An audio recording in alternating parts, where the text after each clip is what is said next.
Hello, folks. Welcome to Between Awesome and Disaster. This is your host, Will Carey. Appreciate you folks tuning in. Hope you're doing well, staying safe, taking care of those closest to you and yours, and doing what you can to make the world a better place. As I feel like we are slowly sliding out of pandemic mode and into the quasi light at the end of the tunnel mode. Of course, I've been saying that for a year, but it continues to feel more and more like that, more so for the indifference towards the rising COVID rates. It just seems like we're going to deal with it. And I've been having fun here at the here in New York City with my recently broken elbow, learning all of the things that are very easy to do with two hands, but difficult with my non-dominant hand. And including setting up my podcast equipment. But the one thing that I was surprised I was able to do handily with my right hand is use chopsticks. I had sushi the other day because I have a broken elbow and I deserve it, and was able to navigate the use of chopsticks fairly easily.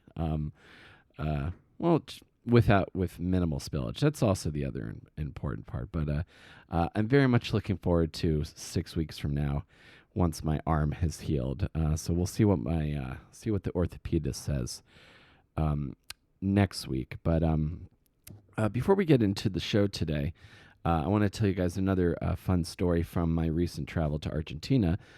Not only did I get to do two incredibly fun stand-up shows, thanks to the good people at Stand Up Buenos Aires, for having me on their Wednesday night shows, including I was very excited to be able to write a bunch of new stuff that was written while I was there, and talk about my experience being a North American in Argentina.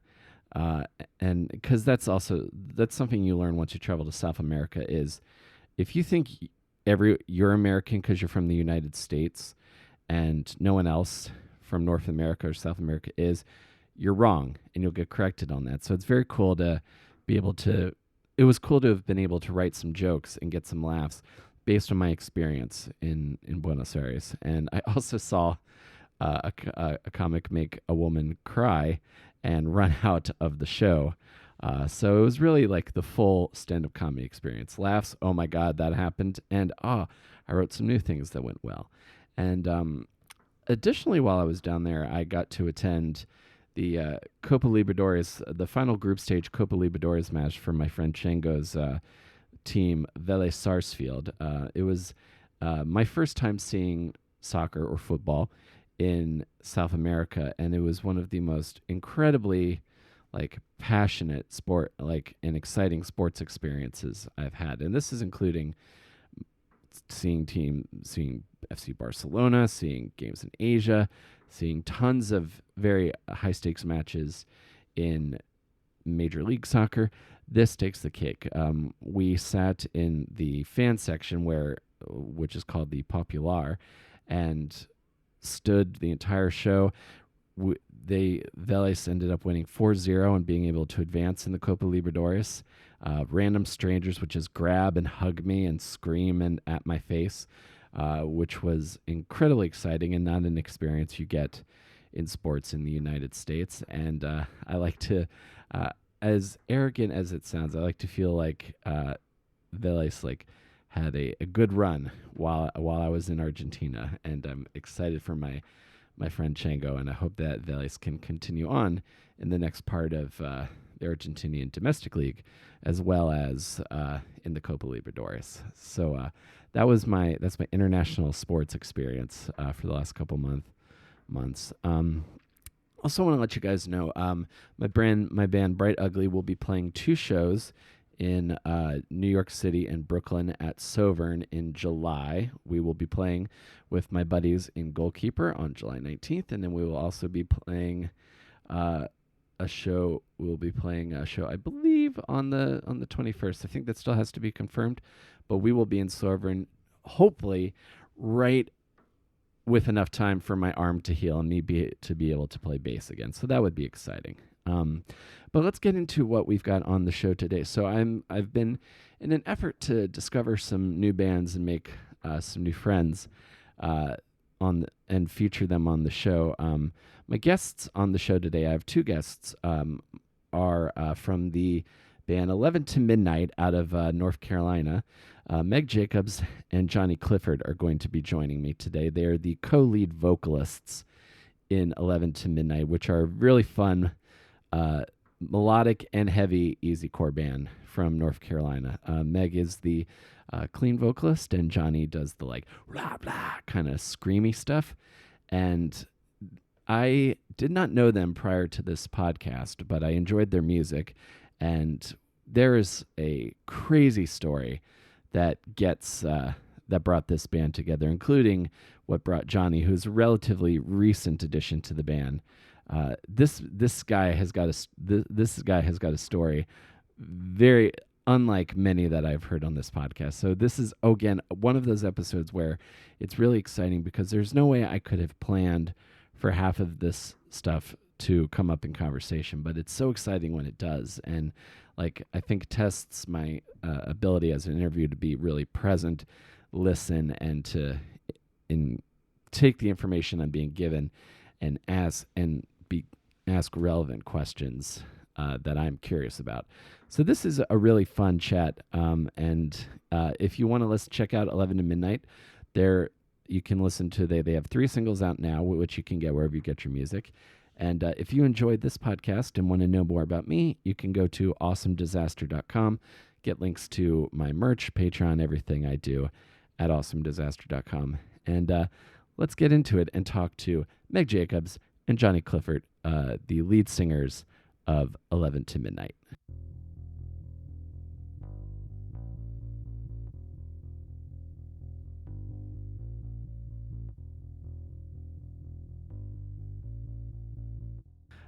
So Jonny, what is your podcast? Oh, so my podcast, it's me and my buddy Landon. Funny story, we've never actually met in person. Mm-hmm. We're like online friends that have been like best friends for like a year and a half now. And basically we just talk about anything and everything. Like we just get into a room and we bring somebody along for the ride and we just crack like the dumbest jokes you've ever heard and tell stories about, working at Jimmy John's or like working at Topper's Pizza or like random stuff like that. Mm-hmm. And it always gets very unhinged and just starts diving into like weird bits and all sorts of stuff because we just don't structure it. Of course, like any good podcast does, it eventually devolves into insanity after a while. I think Comedy Bang Bang did a 10-hour episode a few years ago to celebrate, I think, 500 episodes. And I can imagine like that got very unlistenable around hour like 9 and like 15 minutes. Oh no, we in our first episode we created like a fake character. We were like, what if Mothman and the Sasquatch had a son and it was the Moth Squatch? And like we went on like this whole tirade about it, and it's a really funny story. If you want to check it out. Moth Squatch. I think that might be that's a t-shirt idea. I think 11 to Midnight Moth Squatch. I think that's going to be the new Defend Pop Punk shirt. Yeah. the new shirt that everyone's gotta get. So Jonny Clifford and Megg Jacobs, I'm really excited to talk to you guys. I wanted to ask you initially, so the band name 11 to Midnight. So the idea of minutes to midnight being like our impending doom and like the end of everything. But given that we're at 11 to midnight, it sounds like you're more optimistic than the actual doomsday clock is about the future. I mean, kind of got to be optimistic, right? Especially getting into this business. So to be honest, we had this very long Google spreadsheet of names that, and this was prior to Jonny joining the band, because we had 6 people and we're just like, we've been playing together for, a few months at this point, and we didn't have a name. And we kept thinking like it was going to come to us, and it never did. And, I just kept thinking about like, what is going to sound cool if someone ever introduces us on SNL, And I think at one point, like I was getting ready for bed and the clock, it was at 11 to midnight. And I was like, 11 is a really special number to me. 11 to midnight sounds pretty cool. And I think it was the first name that like I put on that spreadsheet. And then we did kind of round robin style down the list bracket. Like brackets, yeah. Yeah. Figuring out what everyone liked. And it just kind of stuck. And I think I don't know, it's kind of a unique name. And there's not like a super special story behind it beyond the fact that like I really like the number 11 and it sounds pretty cool. And 11 is a special number. So, but yeah, I like it a lot. And it makes for like our logo is very visual. So it helped with that marketing kind of thing as well. And I think it also just, it's a good name for the kind of genre of music that we do. Like it is very pop punk, very easy core. So it really worked out. I love it. Like I could definitely see like Conan or somebody like late night introducing it, and it just kind of rolls off the tongue. So since you brought up easy core, and I wanted to bring this up since I recently sacrificed my elbow integrity in the name of easy core. I want to ask you when, Meg, when did you first hear that phrase? Because I first heard it from Newfound Glory's tour called the Easy Core Tour, and that's what I think started it.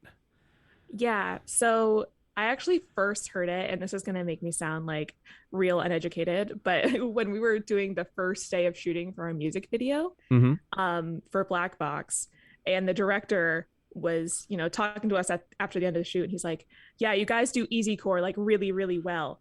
And because I had just been kind of describing ourselves to people that would ask, it's like, oh, we're pop punk and kind of metalcore. And that's exactly what easy core is. I just didn't know there was a term for it. And it just like perfectly, like I said, described our sound. And it's a much smoother descriptor than being like, okay, we're kind of like a little pop punky and also a little metalcore-y, but like sometimes we do this more and sometimes we do that more. So it's just, that was the first time I had heard it. And I think like I had known that it existed because I obviously have listened to bands in the easy core genre before that day, but that was the first time I'd ever heard it like actually described as easy core. We also call it like ball pit core because we're very fun and try to be pretty colorful. Jonny came up with that one. Ball pit core. I like the sound. I like the sound of that. Yeah, like you could just imagine just like anarchy happening, like an anarchist good time. I love it because like I love like big huge choruses and like really like melodic, huge sing along choruses, and then I also love chunky like chunk parts. So like the marriage of these two styles, like I'm surprised that it didn't happen and become popular a lot sooner than it did, because everyone loves to like sing along to a chorus, and everyone likes to like bounce their head up and down to like a sick riff. Yeah, definitely, for sure. And I grew up listening to a lot of pop punk and a lot of metalcore, and when I decided like I wanted to like start a band and join a band, I really wanted to like be in both of those worlds. I didn't really quite know how to merge it because I'm not very good at screaming or doing a lot of those distorted vocals. So when we had the idea to kind of bring in another vocalist to kind of do like the Dance Gavin Dance style dueling vocals, it just made complete and total sense. Oh, absolutely. So you did listen to heavier music when you were younger as well, in addition to pop punk. Cool. Yeah, so just a little bit about like my musical background is very strange, and I think like I developed my musical taste a little bit later than most. When I was younger, I pretty much listened exclusively to like whatever my parents were listening to in the car, and they listened to Rush Limbaugh, Howie Carr, and 90s country, and that was about it. Oh man, it was an experience growing up in rural Maine, and after listening to a little bit of 90s country, sometimes we listen to like really old stuff like Billie Holiday and Etta James and that kind of realm. And it wasn't until I hit like early high school that I really started listening to more of that like pop punky stuff. And I think Pandora, like the app Pandora, when it first came out, was Yep. really, really helpful in me discovering what I really liked, because where I lived, we didn't have like rock music stations really. Right. Um, and this was pre Spotify and pre all of that. So I would just kind of, explore on the Pandora app a ton and find out what I liked. Mm-hmm. And I mean, my first concert was actually a Godsmack concert. I was right on. probably like 14. So yeah, I kind of came into it a little bit late. And, even as a 27-year-old, I'm still discovering music that I should have discovered a long time ago, but didn't. Sure.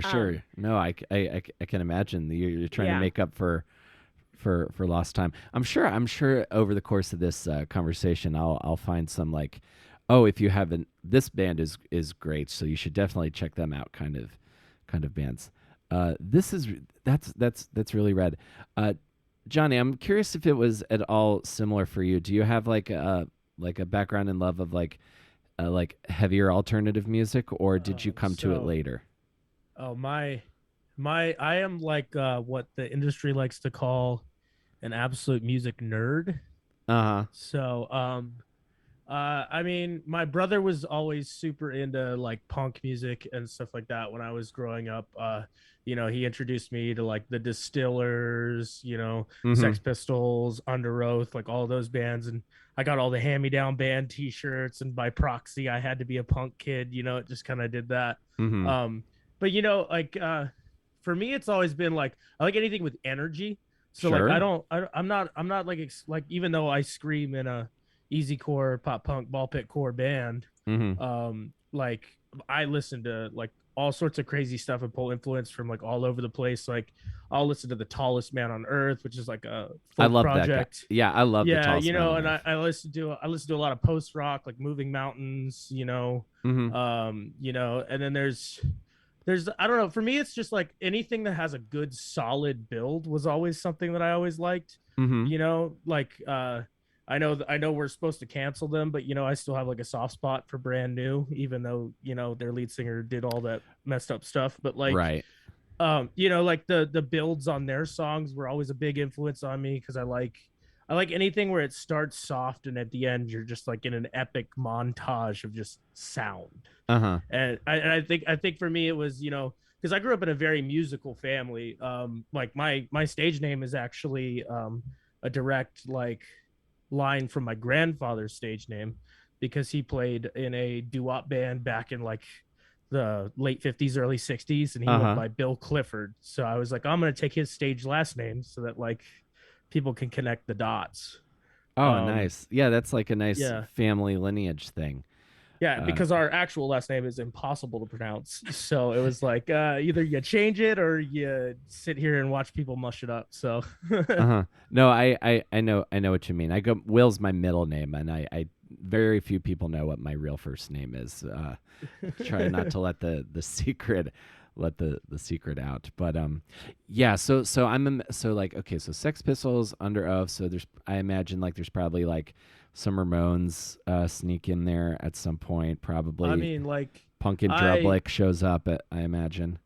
One of my craziest memories of how I got into punk music was I was on the bus in middle school, and a CD like floated from the front of the bus all the way to the back, because this is back when we still had Sony Walkmans, Oh, I remember. Right? With the CD players. And I picked it up, and it was the Punk-O-Rama 3 anthology from Epitaph. Yep. So I put it in, and it's got Bad Religion on it, Haul Ass Hyenas on there. It's got, some All on there. It's got like, there's just a whole smorgasbord of like original pop punk, like back before we had a term for pop punk, Yeah, and back in like the melodic hardcore days. Yeah. And then like they did like I think like 11 volumes of Punk-O-Rama. And like, I mean, it's featured bands from first to last, like all sorts of crazy like bands that like, there's an exclusive like single from first to last that's only on the Punk-O-Rama anthology, and it's called Failure by Designer Jeans, and it's like hands down one of my favorite songs by them. And like, I don't know, for me it's just like I absorbed so much, because I grew up on the DC music scene. So like, because I grew up in Woodbridge, Virginia, which is just outside of DC. So, yeah. like, yeah.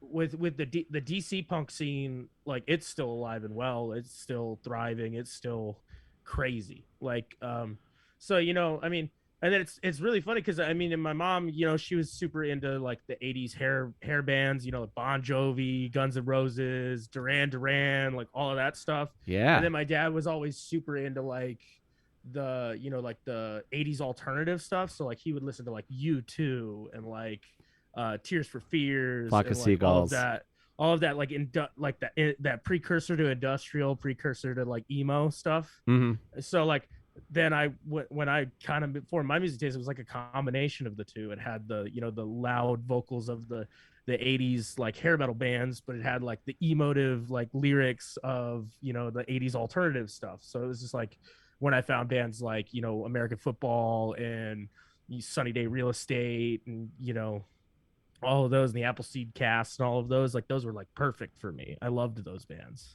Oh yeah, I remember first getting into like a similar scene, but Mineral were a big one for me. They came out of Texas, and they only put out 2 full lengths, but they had similar. They used a lot of like droning notes and like sort of like emotive, maybe slightly off key vocals, but it created like a real mood. You strike me as somebody who probably would like the band Movements, Jonny. I don't know if you're familiar with them. I actually can't say that I am familiar with Movements. I've probably like I'm really bad at remembering like bands that I've like just kind of grazed past. Mm-hmm. Like I'm either like all 100% obsessed with a band, or like I'm like, yeah, I've heard this before somewhere. Mm-hmm. So I mean, I've heard the name Movements before, which makes me think I probably have heard a Movement song and I probably like jammed to it. But like I'm not gonna like put myself on blast and be like, yeah, I know who that is, and then just be like completely like wrong.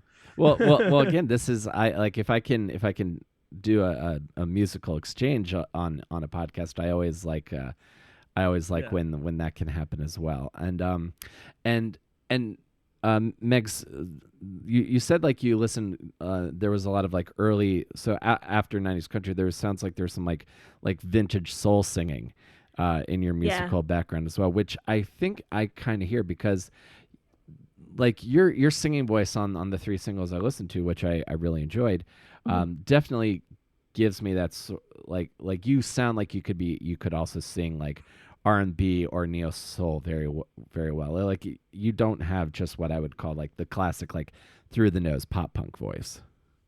Yeah, and so growing up, I did a lot of musical theater because I'd always known that like I really like I loved music, and even if it was the 90s country and things that I don't necessarily relate to a ton today, it was just I was a very shy kid, and music was kind of my way of expressing myself and being able to feel comfortable in my skin.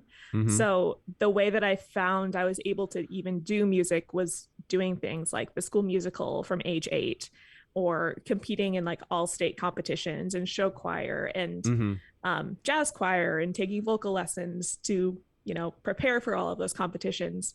And I think my background is definitely mostly in more of the classical realm because I have all of that previous experience. And like I said, I since high school, I've really enjoyed kind of more of the hard pop punk metalcore kind of scene. But because of my area was so small, it wasn't really an option for me to, branch out and have a band that would be in that realm. So I definitely took any musical experience that I could get and just for the love of the art. So definitely I did a lot of, operatic singing in my high school career, and singing along to like Italian arias and stuff like that. And, I still listen to a ton of like Billie Holiday today.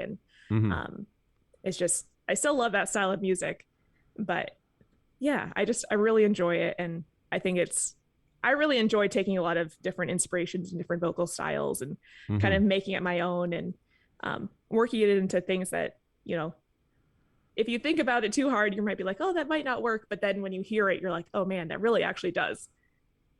Oh yeah, absolutely. Because like all of those styles, and this is the thread I draw through when it comes to, especially to heavier stuff as well, is that you're trying to elicit a feeling, like, and as opposed to like, and this is what I think is like the difference between being a vocalist and a singer, whereas like you're putting through the emotion through the sounds that you're making of the lyrics. Yeah, for sure. And I think a lot of that came from my musical theater background, Mm-hmm. because obviously when you're doing musical theater, it's supposed to be so big and you're telling a story, and each song has a purpose to drive that story forward, and you want to, be acting alongside the same time that you're dancing and singing. Mm-hmm. So in a way, I kind of set myself up for a good career in vocalizing and storytelling because of that history, I think. Oh, most certainly. What musicals have you done? I've as a veteran of musical theater myself. I've done a lot. So my first show ever was Into the Woods. Uh-huh. And funny story, I was 8, so we did like the Into the Woods junior version. Uh-huh. And I was really excited to see like the Meryl Streep Into the Woods that came out like a few years ago. Because I was like, oh my goodness, I remember I was in this show. I want to see how much I can remember. But the Into the Woods junior version like only goes to the first like half.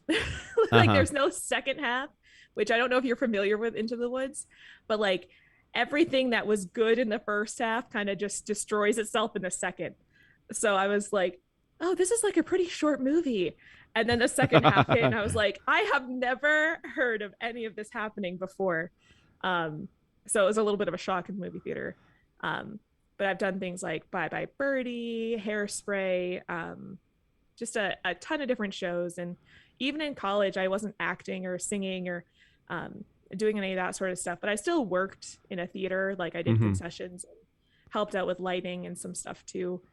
Just because I really enjoyed being around that artistic environment. And I think it really helped me, find my confidence and find my space where I am now. Oh, absolutely. That makes perfect sense. Jonny, do you have much of a like a theatrical or artistic background before you got into to punk and got into wanting to sing in bands? So I don't have like formal, like anything formal when it comes to like theater or anything like that. But the high school that I went to in Virginia, the way that our county worked, each school had a specialty at it. So like you had like Forest Park High School that was like the business, like, and like IT one, and then my school that I was zoned to go to, even though I didn't enroll in the program, was the Center for Fine and Performing Arts. So all of our elective options, we had like a whole bunch of extra art, like creative classes we could take. So I mean, I did take one theater class. It was called Intro to Speech and Communications. And basically it was just like a whole bunch of improv. So like I love improv. I excel at improv because I don't know. I'm just like one of those people where like you give me something and I'll run with it for 4 hours if I have to. Sure. But and then I took creative writing and I took graphic design courses, art courses. I've always been an artistic kid, just inherently, because my brother was a fine artist in high school, and like I hung out with all his friends because his friends are my friends because they come to my house all the time. Sure. And then from getting into skateboarding and doing all that stuff, you meet your artistic friends who they're rebelling and they're riding skateboards and they're trespassing on private property, and like you just kind of develop this attitude where it's like I can do whatever I want because anarchy and chaos, right. So I think for me it was more like I have formal like singing training from doing choir in high school and stuff like that, but like I always leaned really heavy on I have a really good ear for like doing voices, if that makes sense. Like like I'm really good at impressions. I'm really good at, so like my drive into punk music was just imitating like punk musicians. Like I used to listen to Our Lady Peace a lot when I was a kid because like, I didn't know what was like the music to listen to, but like Our Lady Peace, they were good. They released good. an album called Gravity, and the local like alternative station played the song Somewhere Out There like a lot. And then so I bought the CD. This is the first CD I ever bought with my own money. I was like really proud of it. when I put it in, there's a song on it called Innocent. And like I always tell people like this is the song that made me want to be a musician, because the very first verse of that song, he Is literally Jonny says, wishes he was Jonny famous. wishes he was famous. And I was like, yes, I do. So I memorized that entire song. I still have it on playlists to this day because it is the song that made me want to be a musician. Oh yeah, that song was amazing. That whole album was very good.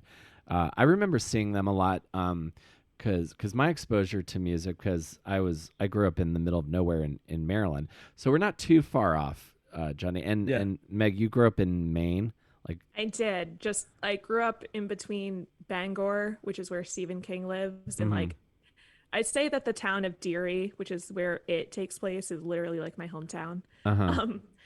But I grew up between Bangor and Acadia National Park. I see. So we're all kind of just like growing up in the woods a little bit. Yes. And having to try to like we knew what we thought was cool, but it was very difficult to find. So for me, I remember like I had 4 music channels on DirecTV back at the time, which is, you had MTV, MTV2, VH1.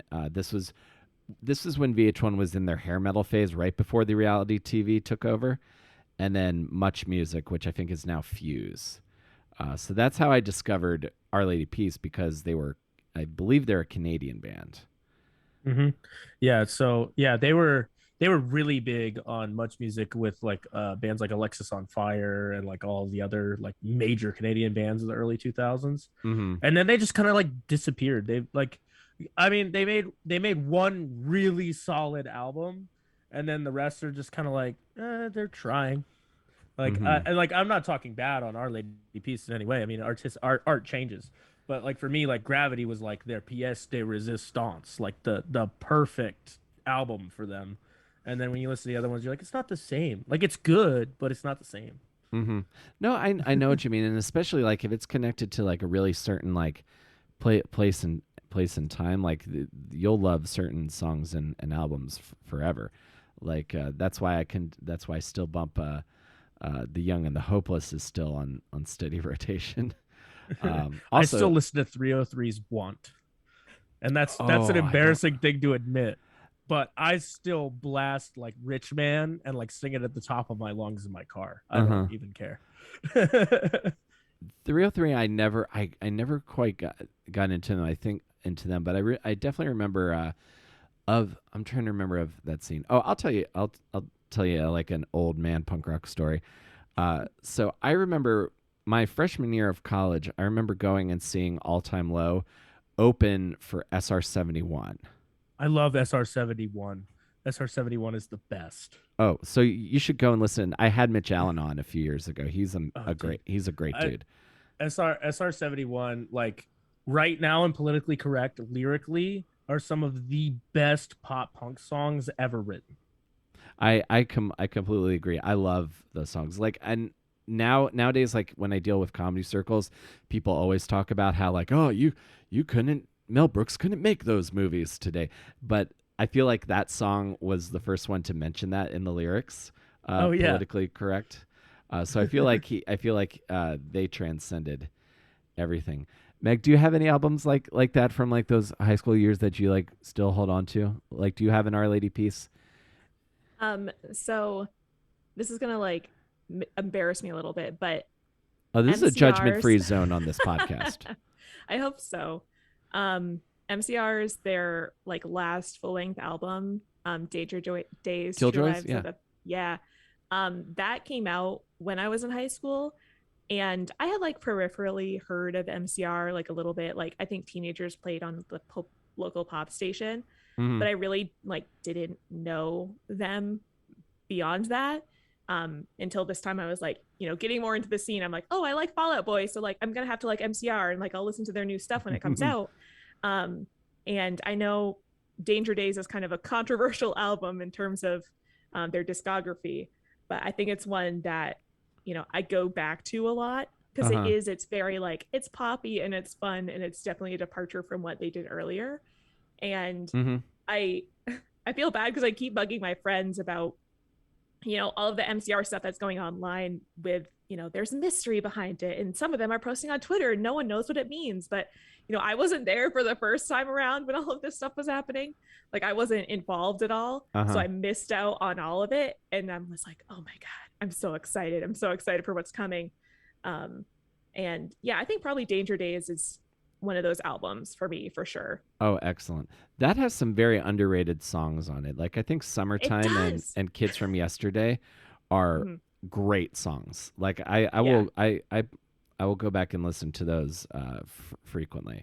I think the thing that Danger Days had to go up against at the time, and I feel like opinion has started to change on it somewhat, but it's just it had to follow the Black Parade, and that was a very tough.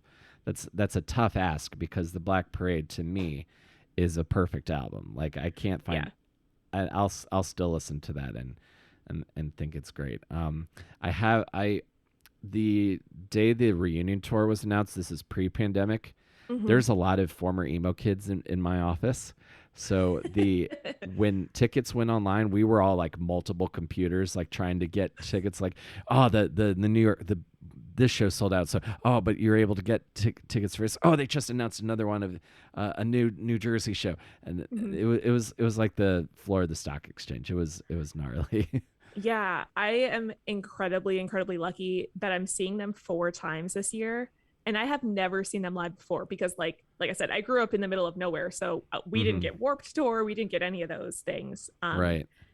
And I'm just really, really excited. I managed to snag tickets to the first night Newark show, which I'm very excited about. And then I'm seeing them in Atlanta for Music Midtown. And then I also managed to get tickets to When We Were Young Fest. So we'll see how that goes. Oh, fantastic. Not sure how many bands I'm actually going to be able to see because it looks like it's kind of jam-packed in there. And then they are coming to Raleigh too in August. So I'm very excited. Like can't contain myself. Yeah, it's going to be awesome. I caught them on each of their tours the first time around, and they put on a great show. Gerard's very charismatic, and I think he's even gotten more charismatic and weird now that he's older. So that's going to be great. You'll have to let me know how many bands you're able to see, because when I was looking at When We Were Young Fest, I was like, how are all these bands going to play in one day? And then like I was trying to figure out the logistics. Like I figured it would make sense at some point, but you'll have to let me know how that goes.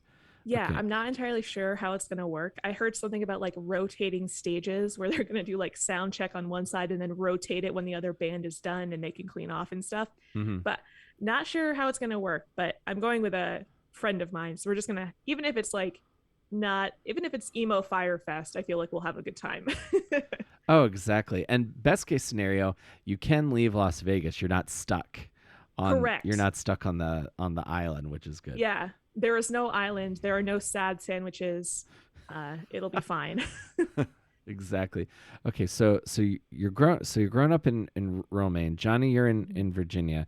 Now, what's like the next step? So at this point, as you're getting out of high school, is music the dream, or are you thinking more practically?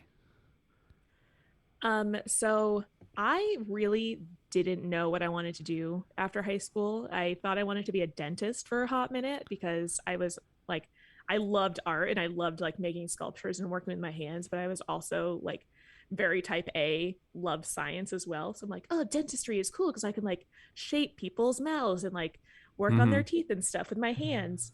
But then it's like, well, if I'm not like 100% sure that I want to do any of these things, like I don't want to dedicate, 4 years of my time to it.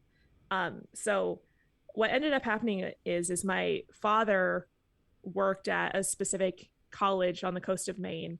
And because of that, I was able to get a tuition waiver. So I ended up applying to like 30 some odd colleges, got into 29 of them, and then ended up going to this one specific one because I got a tuition waiver. And I was like, well, I'm never going to regret, having a bachelor's of science and whenever I get it in. And, I like biology enough. My degree's in marine biology. Sweet. And so I was like, I like this enough. I can take it and go further with it. Like I could go to dental school with a marine biology degree if I wanted to, or I could go to med school with a marine biology degree if I wanted to. And so that's kind of how I ended up in that direction. And I still, wanted to be doing music. It just really wasn't an opportunity. My college had about 900 students, and Right. it was a 9-to-1 male female ratio, and most of them were in like a regimented, military school light sort of system, just because of the very specialized kind of school that I ended up going to. Well, like ROTC or something like that. It's that, but it's 24/7. Yeah. For example, I went to a maritime academy, so all of the majors were based around, marine engineering or power engineering technology or like international business and things like that. And one of the things that we actually had to do for freshman orientation was jump off of the giant training ship. And I can't remember how long the training ship is, but it's a substantial like ship that all of the cadets have to go and sleep on over summers to get their training hours and stuff. But we have to learn how to abandon ship to like get into the school. So that's like one of my favorite stories. I'm like, oh yeah, I just jumped like 60 feet off of a ship and it's fine. Not a big deal, into the Gulf of Maine. It was all right. So it was definitely badass. Still I have a picture of me in midair too. It's like one of my favorite pictures. It's great. But don't recommend. It was very cold. I can imagine. I'm picturing so like when you saw Titanic, you were like, yeah, I've done that. Yeah, it's fine. Yeah, what, you don't need a board, just swim. It's okay. The reason I just real I hate to cut you off, but there's a form of like deep sea microlife that was originally discovered on the wreck of the Titanic, and I think is named after it. So it's a so like from a scientist standpoint, it's like a fascinating study in how like deep sea ocean conditions transform our things that we think are so great and everlasting. Yeah, it's crazy. And then I think it's really funny because when people find out that my degree's in marine biology, there was like, oh, did you like talk to dolphins and stuff and like ride whales and learn how to take care of sea otters? And I'm like, I had like one class on whales and 99 classes on sea algae. So it's very much focused on, the tiny things and the things that we don't know and sea currents versus, the big charismatic megafauna that everyone really likes to, make movies about. Yeah. I would have probably asked you if you'd been on Shark Week. I grew up near the Chesapeake Bay, so like the monitoring of the bay is like, and the conditions of the bay are. So I'm have somewhat of an idea of what I think you were going through during that time. Yeah. But like I said, music was definitely always on my mind, and theater and creativity. But it just really wasn't an option. Like we didn't have any clubs or like, college bands or anything really. So it was kind of again, if I want to do it, I need to make it happen myself.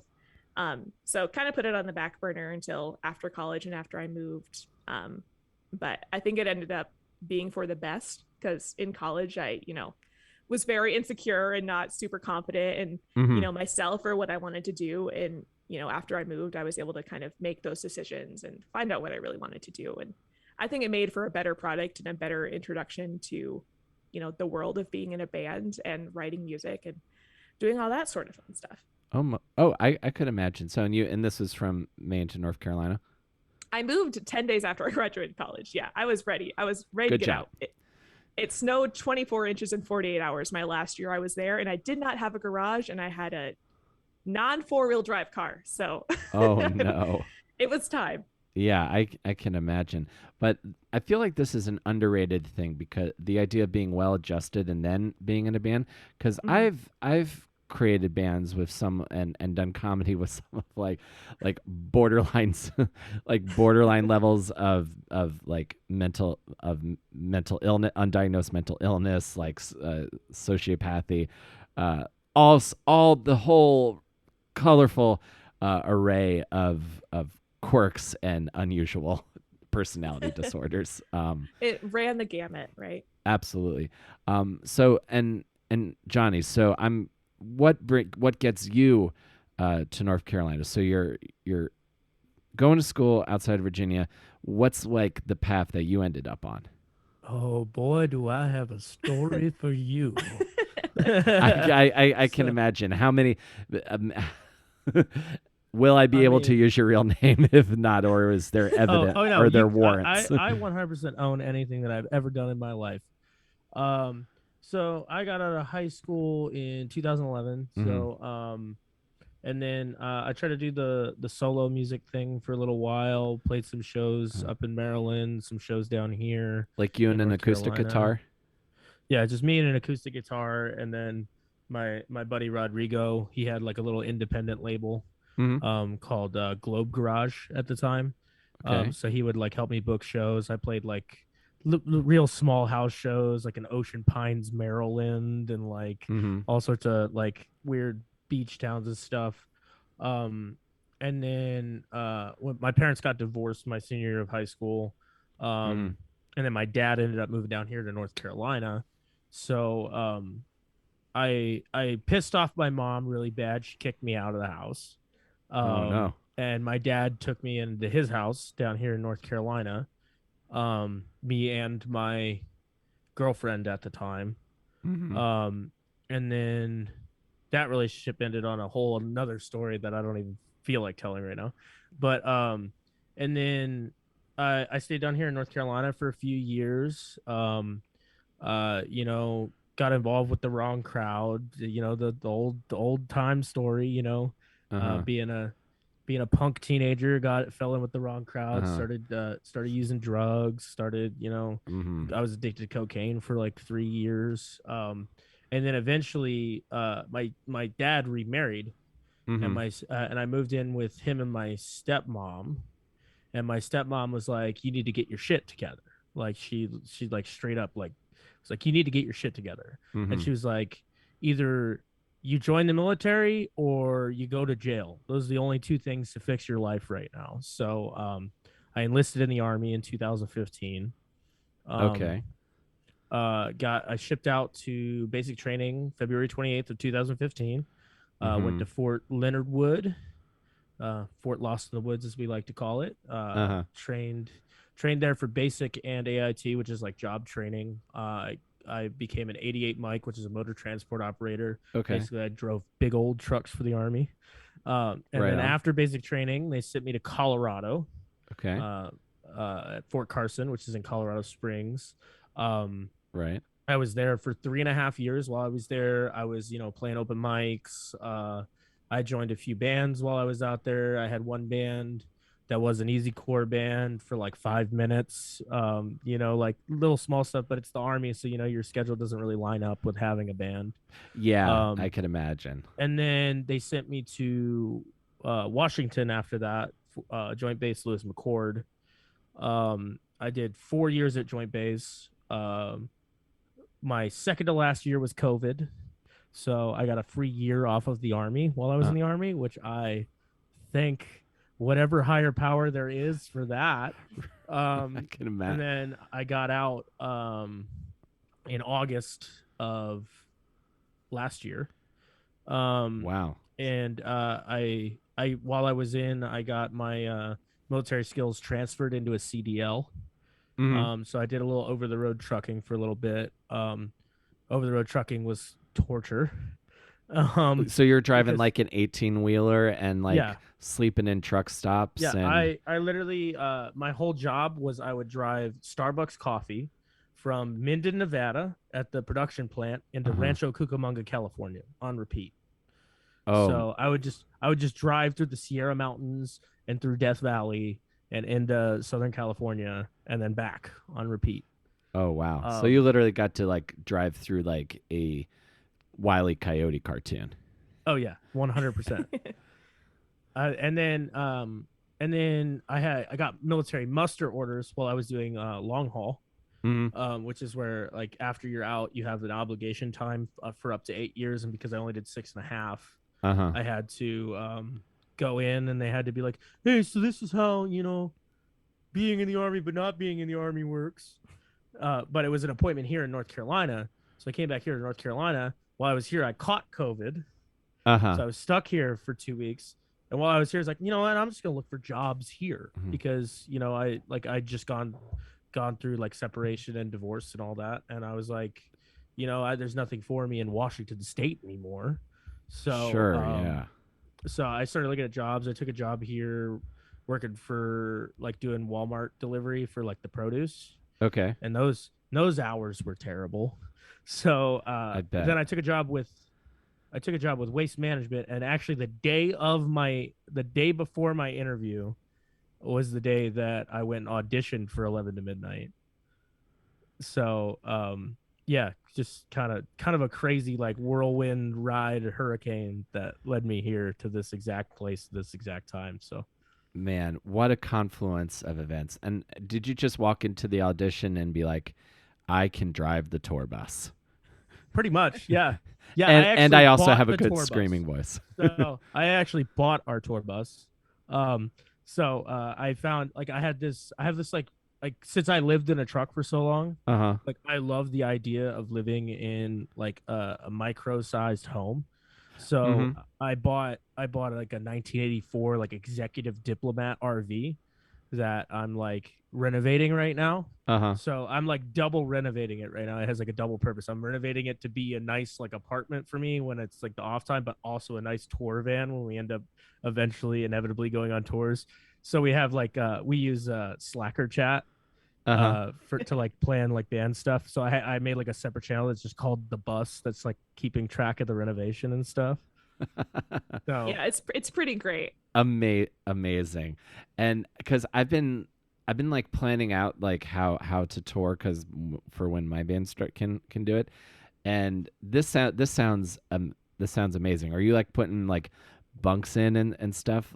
So right now it's a Class A RV, so it's already like the size of like a school bus. Okay. So it already has, so the way it's set up is it's got old school Chevy 454 motor in it, so it's got a really like non-computerized motor, which is something I definitely wanted in my RV, because a non-computerized motor, all you got to do is put duct tape and WD-40 on it and it'll run forever, like right. So got an old motor, a Chevy chassis, a reasonable exterior so it's not like leaking or like messed up.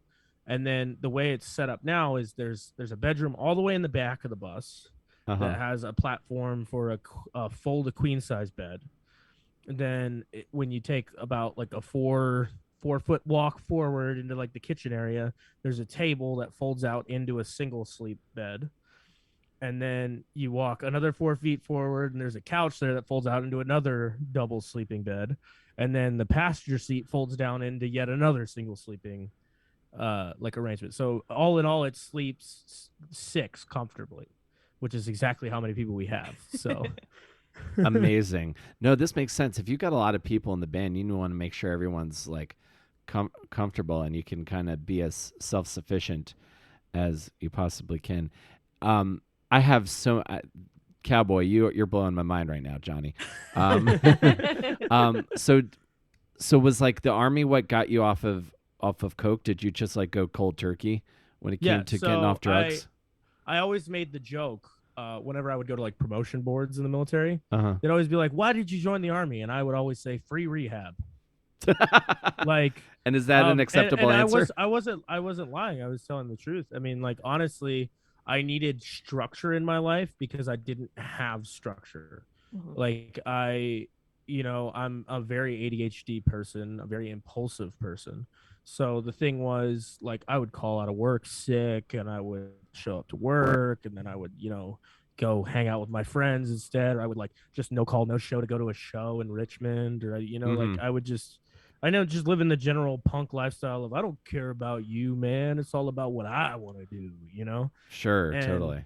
And then the military was like, the military looked at me and was like, I don't care what you want to do. You're going to do what I tell you to do, which was something that I really needed at that time. Right. Now I know Full Metal Jacket was the Marine Corps, and I have a lot of friends that are Marines, but in the Army, do you have like an Arlie Emery who's like basically yelling at you and calling you all kinds of derogatory shit in order to get you to be a killing machine?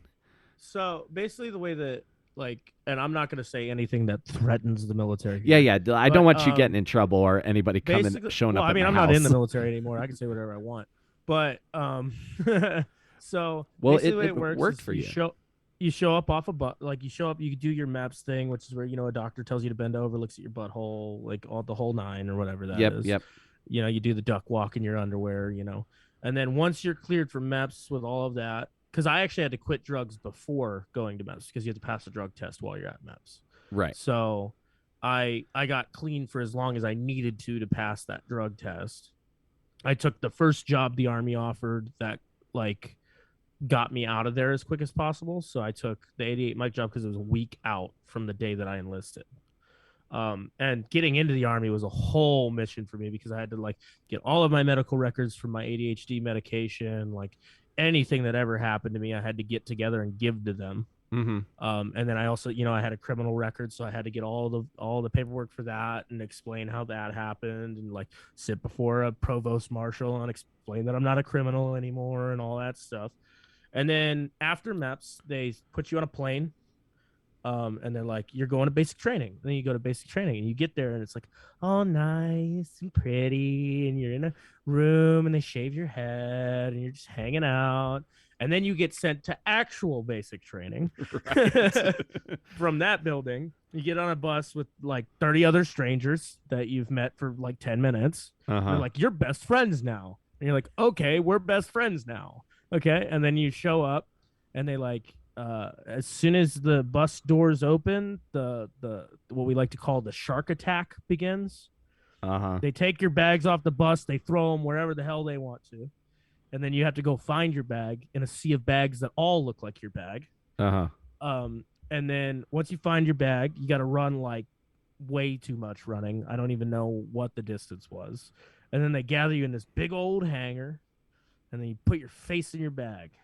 And you're not allowed to put your bag down. You're not allowed to look away from your bag. Your face is in your bag while you have 4 grown men yelling at you, like for everything, anything and everything. And the idea is that first day you're supposed to be so overwhelmed so that you know how it feels to get shot at. Right. So it's a stress trainer. It weeds out the people who aren't gonna make it. So they say like 25% of like Army privates quit during the shark attack because it's such an overwhelming experience and their stress level just can't handle it. Right. But they got to do it if you're signing up for a job where your job is to get shot at. Yeah. And the Army does it different from any other branch too. The Army first and foremost trains you as a soldier first and then you learn your job. Whereas like the Air Force, they kind of give you a general basic training and they send you to like your tech school. The Navy gives you kind of a general basic training with aquatic training and sends you to, and then the Marines just train you to be a stone cold killer because that's pretty much all the jobs in the Marine Corps. But like the Army, they train you as an infantryman first. So because the idea is if you fail out of whatever school you're in, you're just going to go on the front line and you're going to be cannon fodder. So, but the way that it works is all I had to do myself to get through it is like, if you just don't quit, you pass. That's kind of how the Army works. Like if you don't quit, you pass. Yeah. So the whole thing is it's a war of attrition. So it's how long could you hold out and to like make it in? And I was just like, well, I ain't got nothing to go back to. So the only option is not to quit and just suffer through it. Right, because whatever that is would be better than whatever your other option is, which I guess would be jail. Yeah, exactly. That was my, because it wasn't really like I'm gonna send you to jail or anything like that. It was like that's your options right now. You're either gonna get the discipline you need from the Army or you're gonna end up in jail. That was kind of like the talk we had. Yeah, and I was like, that makes sense to me because I had already done jail before, and I was like, I'd rather try the Army first than going to jail again. You know, I can imagine. I imagine these are the kinds of experiences, Jonny, that like once 11 to midnight like starts picking up once we start doing the circuit. I don't see you like complaining about like the like rider being less than ideal or something like that. Oh no, I I'm one of those people where it's like, I don't care what time of day it is. I don't care how much light is in the room. I don't care how much noise is being made. If I need to sleep, I am going to sleep.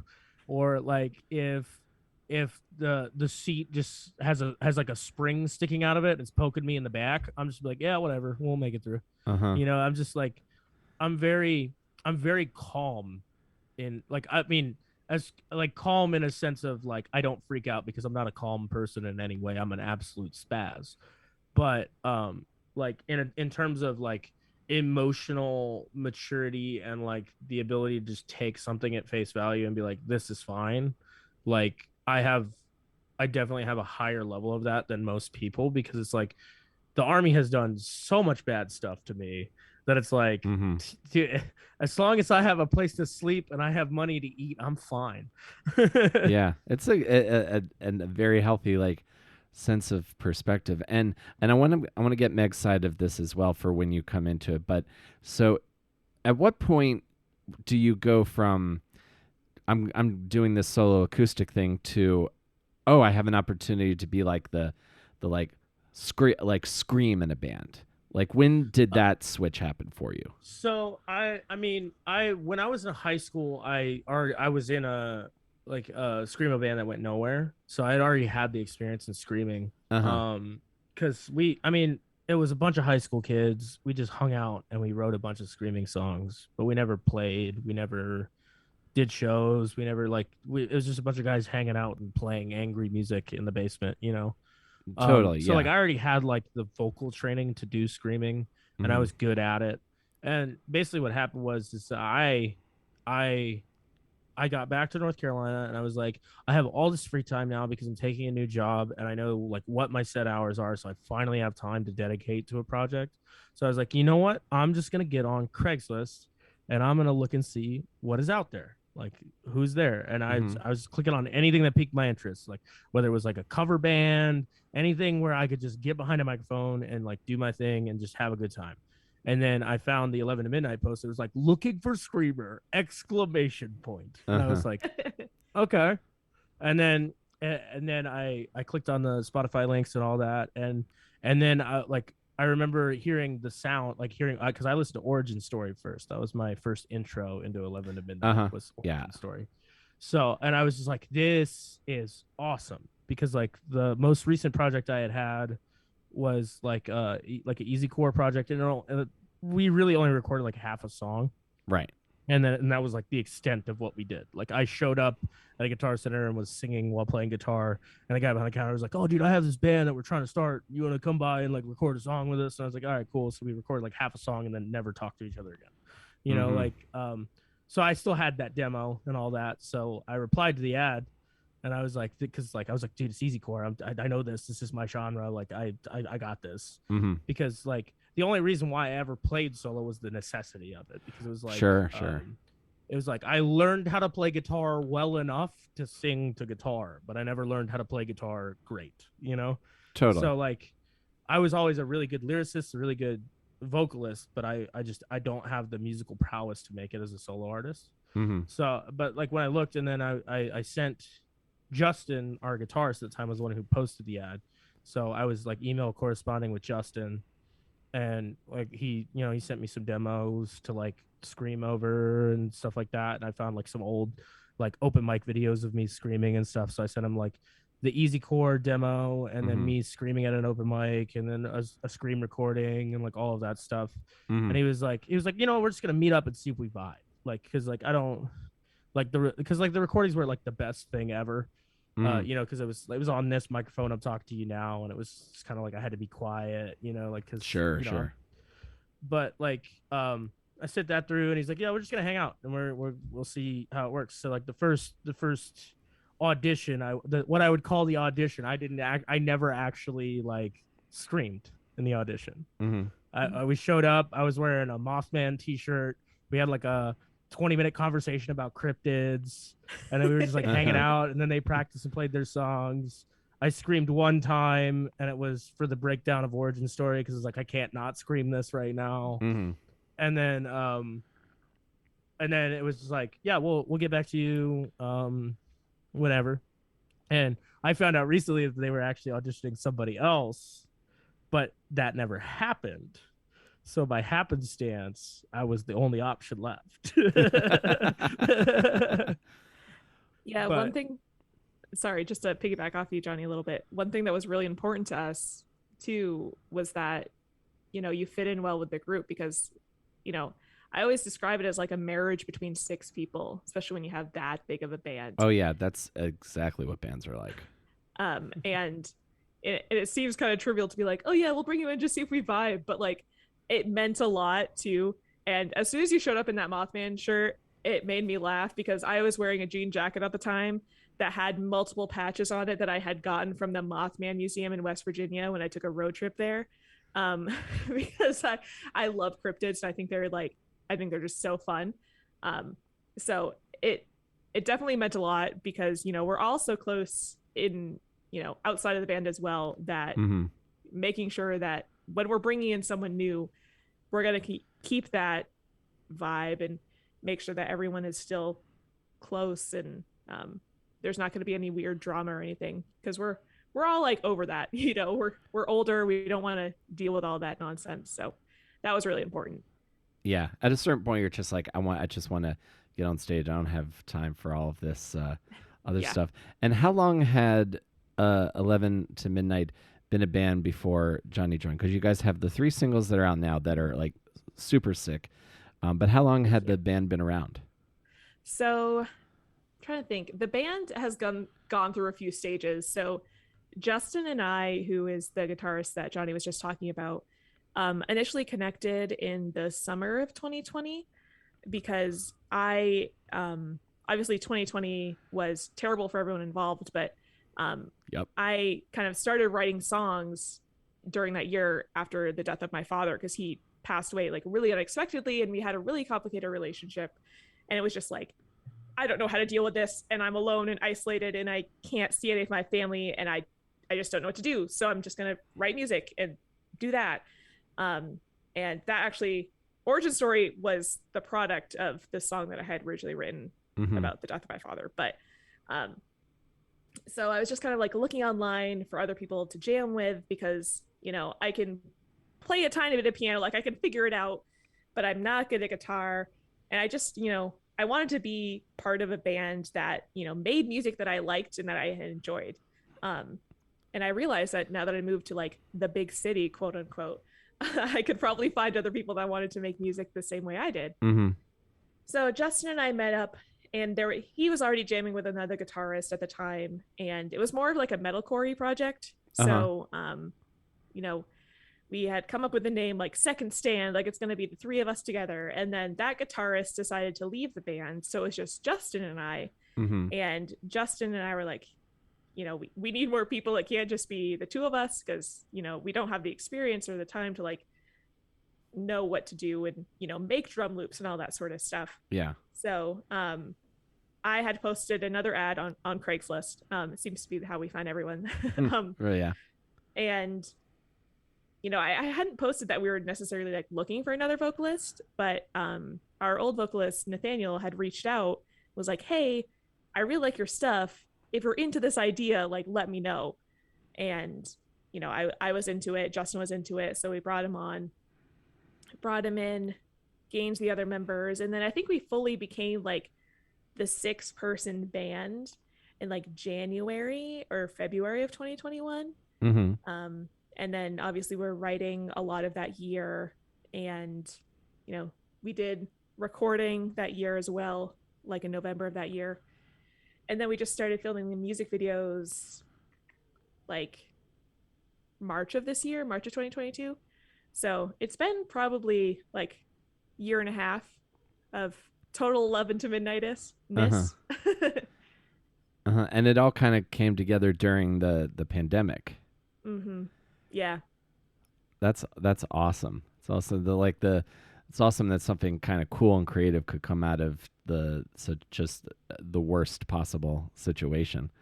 Yeah. And like when I was going through all this stuff, because my mentor had died earlier in 2019, and then I got a really, really bad concussion like in late 2019. And, you know, I had all of these other things that were happening. And then my father died like unexpectedly in early 2020, like in January of 2020, and then Yeah. the pandemic happened, and like it just kept piling on and on and on. Just And like I kept thing after joking, thing. I'm just like, these instances that keep happening, it's like my villain origin story. Like, if something's got to happen, you know, like there has to be a reason, or not a reason, but like I needed to find, you know, something on the other side of it, Right. which is kind of how I got the idea of origin story. Of like, you know, there has to be something on the other end of this, or, you know, so it just, that's kind of what 11 to Midnight was born of, because that was the first song I ever wrote, was origin story. And, you know, it turned into more of kind of a not really a love song, but like a post love song. But yeah, it just really, it was a terrible, terrible time, but it led to a lot of really good times in the end, if that makes sense. Absolutely. And to come through like that, like amount of like grief and like existential dread from the pandemic, and like just the general events of the world over the last 2 years, to be able to successfully channel all that and express it artistically, says a lot about you. I dig that, Meg. Thanks. Most certainly. And then I remember when he first brought on Natty, like Nathaniel, another like terrible thing happened. Like one of my best friends also passed away in 2020. And it was just right after he brought Natty on, and I'm like, look, I have this song that like I need to change it because I can't like live in the sadness anymore. Like I can't just be in this terrible state. But I really enjoyed the message, which is why we took Origin Story and changed it a little bit to be what it is today. But you know, I think it was, I'm never going to be grateful that I lost all that, and that we all collectively lost, you know, 2 years of our lives to a pandemic. But it did help put things in perspective for me creatively, and like push me in a direction that I don't know if I would have gone otherwise. You know, I'd always wanted to be in a band, but there were always things in the way. And being in a pandemic where there's nothing else but grief and writing and music, it forced me to be like, what do I really want to do here? You know, what do I want to do? Yeah. And I figured out what I wanted to do. So that's why I'm here. Absolutely. And that's sort of untangible quality and power of music that I think can sometimes get forgotten about in the era of streaming, or if you hear music you don't necessarily like, that music is doing a lot for the people who are making it, and for the people who connect with it, that it does even more. It becomes and I've had this experience before, like this is going to be kind of I'm not making a direct comparison, but I've been to like big like religious services where you see people just like very absorbed in what's going on, and then I've been to concerts where you see people very absorbed in what's going on. Like I've been in huge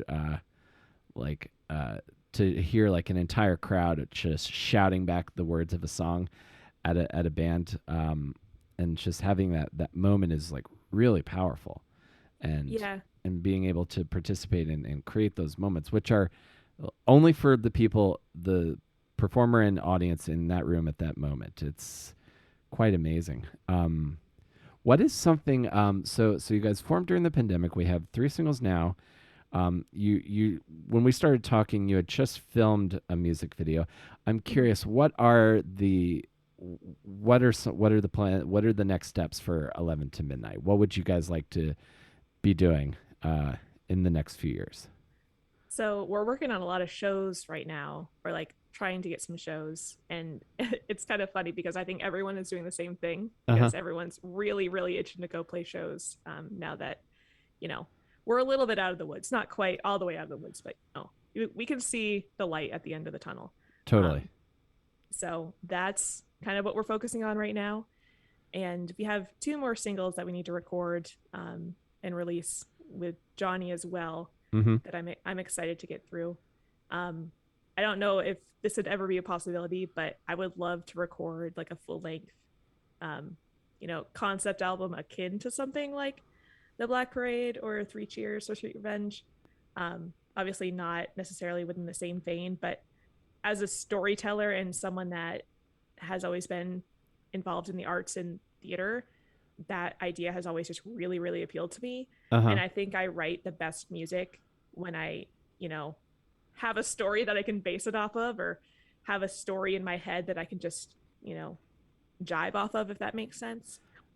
Yeah. So that is what I would love to do. And I think Jonny, we've also talked about, you know, doing a full length at some point, depending on how timing works out and everything. But I'm just really excited for everything that we're going to be doing.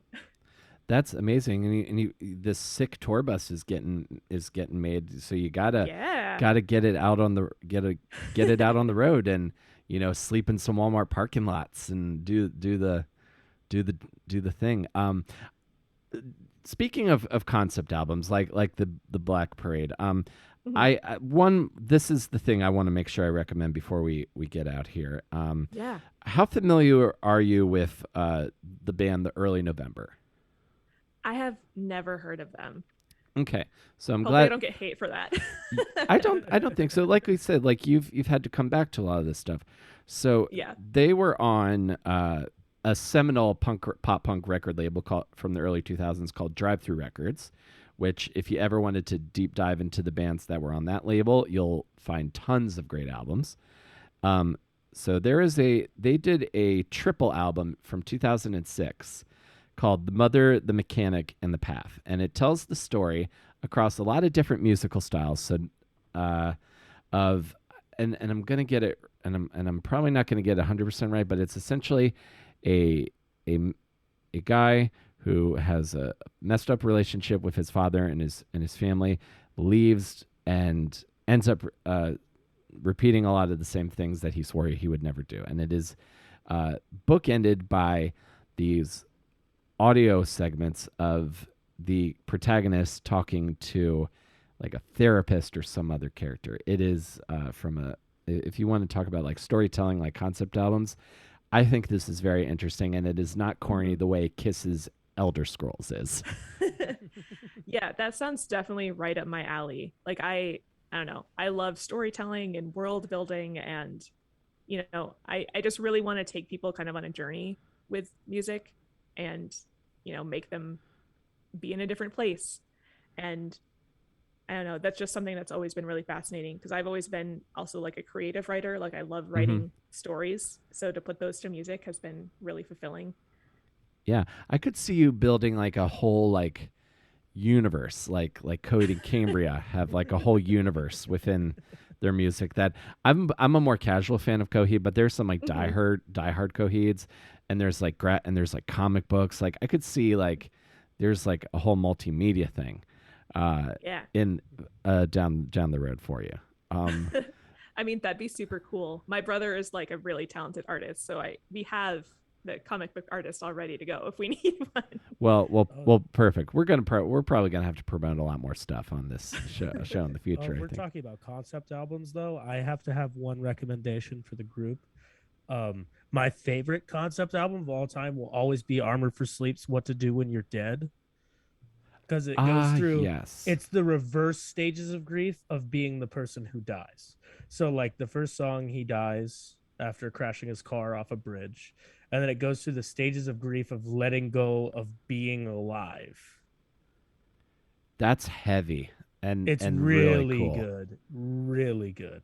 I'm putting all of these into my Google search engine, just a heads up. I'm going to do some like educating this tonight. Yeah. And the way they came up with the concept for it was just the Beetlejuice What to Do When You're Dead book. That's I love the way things can be inspired. I remember that album, but I feel like I might not have like given it. I might have slept on it when it first came out. So I'm gonna have to go back and check that out, because I remember getting.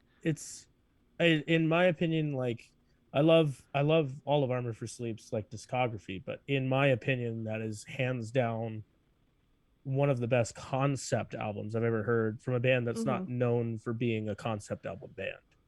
And it's very easy for the concept to go over your head because the singles are so different, and they're pulled from such a different part of the album But like if you listen to it front to back, like in a row, you're like, oh, I get it now. It's literally like all the songs are like the stages of grief, but it's from the other end of the spectrum. Instead of being the people who are left behind, it's the one who's leaving that's going through the grief of it.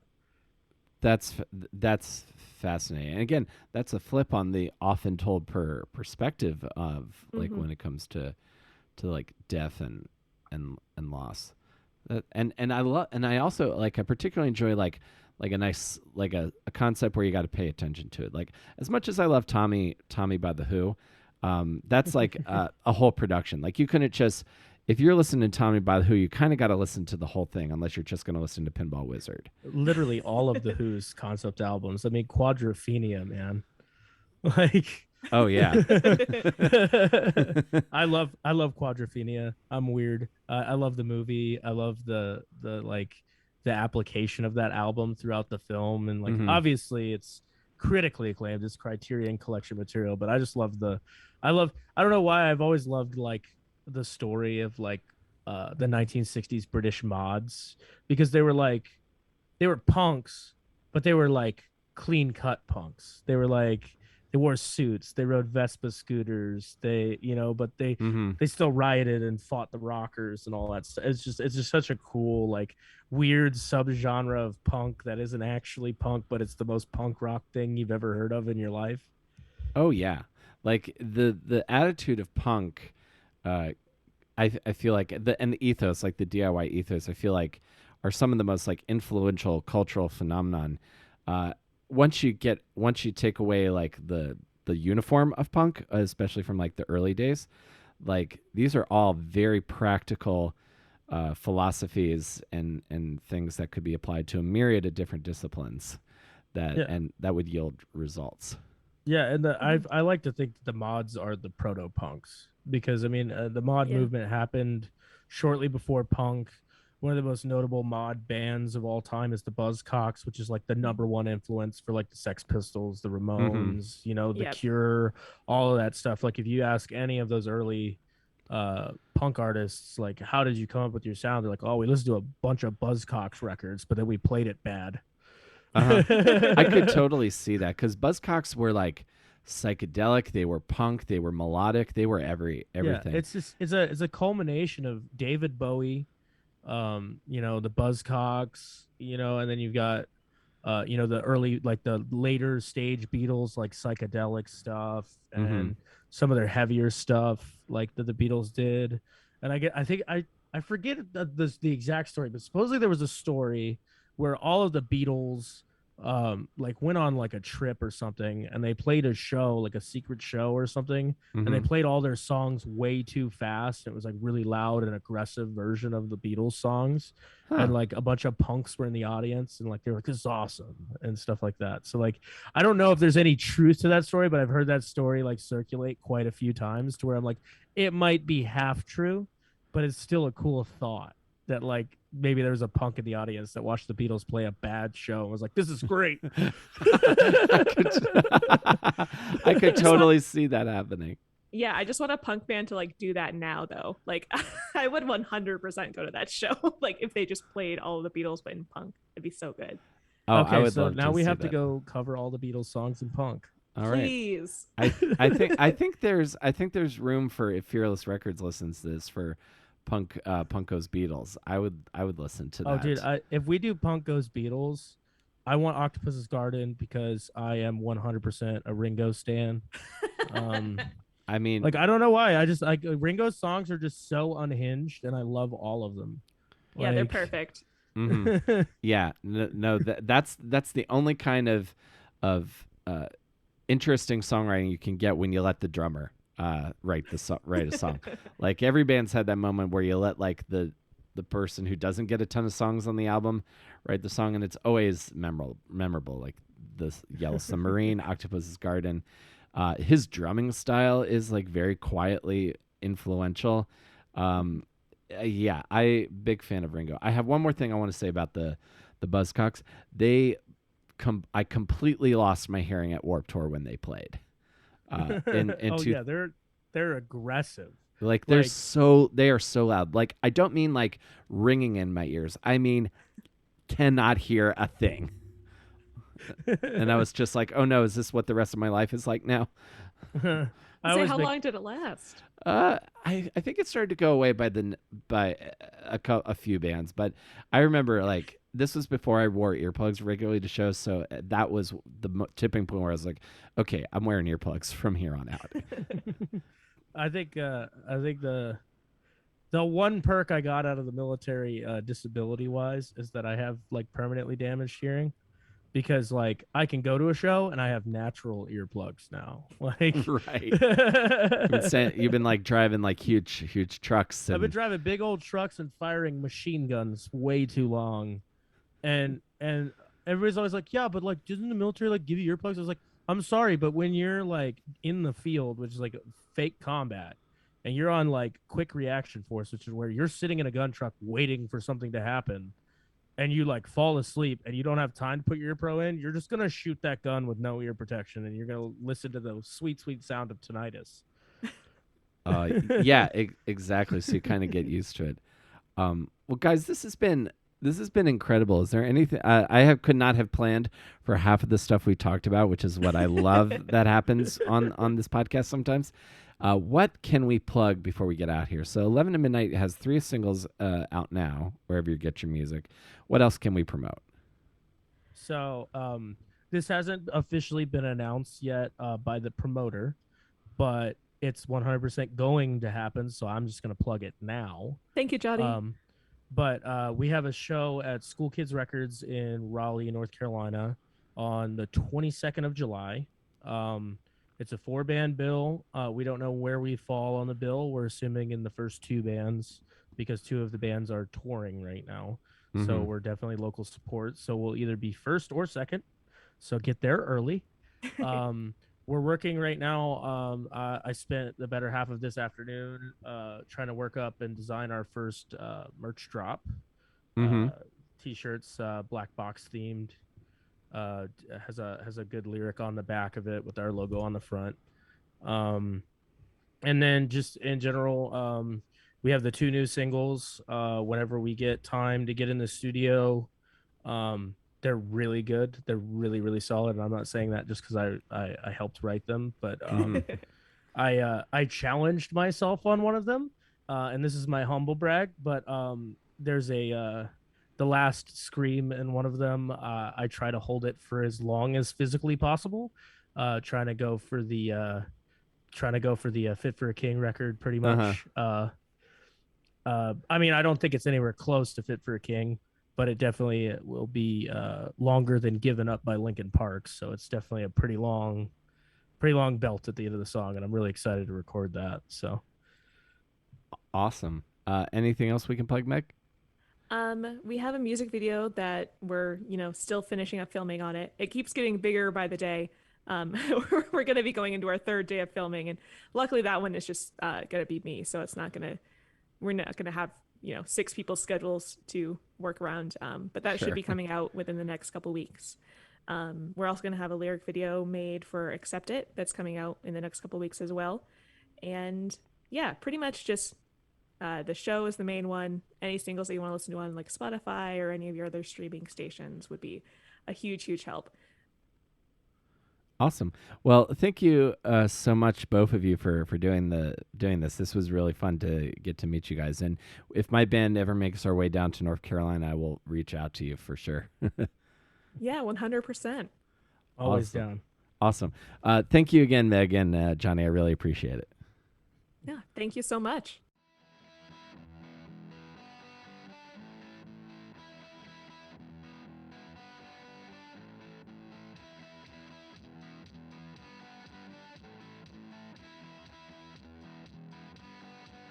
What a story. I could not have anticipated in a million years that I was going to hear that when I sat down to do this podcast. So Megan and Jonny, thank you so much for your time and for chatting with me on the show. It was an absolute pleasure. And if you guys want to check out Megg and Jonny's band 11 to Midnight, they have 3 singles available now wherever you get your music. Show upcoming in the North Carolina area, and a bunch of music videos that are coming that will be out as well soon. So make sure, again, you check out 11 to Midnight wherever you get your music. And if you enjoyed this podcast and think you know a friend who would be interested in listening to this as well, you guys are my biggest supporters in terms of helping other people find the show. You can send them to awesomedisaster.com. That has links to everywhere you can get the show. We are on Apple, Stitcher, and Spotify. If you want to leave us a follow or a rating or review on Apple Podcasts, that helps other people discover the show on that platform as well. And you can also find links to all my social media. I am Will Carey 23 on Instagram, at Comic Will Carey on Twitter and TikTok. And you can also find links to my band Bright Ugly as well at brightugly.bandcamp.com. And if you guys want to go a little bit further to support the show, you can get some merch from our merch store, as well as check out our Patreon, which is, again, patreon.com/awesomedisaster. And any little bit I appreciate. I will, as soon as I'm able to play guitar again, I'll have more stuff for you on Awesome on the Patreon at patreon.com/awesomedisaster. But I will get ready for this month's live stream and have that for you in the next week or so. So make sure you stay tuned to patreon.com/awesomedisaster for the details on that. And I appreciate you guys all so much for being here, and week after week. And as my arm continues to heal, I will continue to look for cool people to have conversations with. So thank you guys again so much, and I will see you next time between Awesome and Disaster. Stay safe, wear a mask, get vaxxed, get boosted, and stomp out fascism. Take care, everybody.